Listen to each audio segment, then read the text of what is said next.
আল্লাহর হাবিব সাল্লাল্লাহু আলাইহি ওয়া আলিহি ওয়াসাল্লাম একবার একটা যুদ্ধ থেকে ফেরার পথে মরুভূমির মাঝখানে সেনাবাহিনীকে থামিয়ে বিশ্রামের ঘোষণা দিলেন যে তোমরা একটু বিশ্রাম নাও। তো উনি একটা গাছের নিচে বিশ্রামের জন্য গেলেন এবং সেখানে গাছের ডালে ওনার তলোয়ারটা ঝুলিয়ে রাখলেন, ঝুলিয়ে বিশ্রাম নিতে লাগলেন, ঘুমিয়ে পড়লেন। হঠাৎ এক বেদুইন এসে রাসূল সাল্লাল্লাহু আলাইহি ওয়াসাল্লামের এই কোষবদ্ধ তলোয়ারটা কোষমুক্ত করে এরকম হাতে নিল। রাসূল সাল্লাল্লাহু আলাইহি ওয়াসাল্লাম ঘুম থেকে জেগে উঠলেন। এবার বেদুইন বলতে আরম্ভ করলো, মাইয়ামনাউকা মিন্নি, এই মুহাম্মদ তোমাকে এবার কে বাঁচাবে বলো, এই তো আমার হাতে তলোয়ার, কে বাঁচাবে? সাথে সাথেই আল্লাহর হাবিব সাল্লাল্লাহু আলাইহি ওয়া আলিহি ওয়াসাল্লাম উনি উত্তরে বললেন আল্লাহ।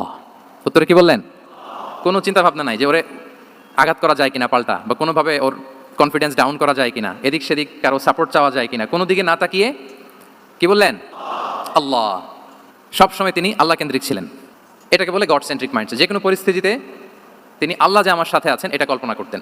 এবং সুনানে আবু দাউদের একটি বর্ণনা এসেছে, রাসূল সাল্লাল্লাহু আলাইহি ওয়াসাল্লাম কানা নবী সাল্লাল্লাহু আলাইহি ওয়াসাল্লাম ইযা হাযাবাহু আমরুন সাল্লা, তাকে যখন কোনো জিনিস বিচলিত করতো তিনি জায়নামাজের মুসল্লায় দাঁড়িয়ে যেতেন, সালাতের জন্য দাঁড়িয়ে যেতেন। বিপদে পড়লেই আল্লাহর কাছে সেটা সঁপে দিতেন, শেয়ার করতেন।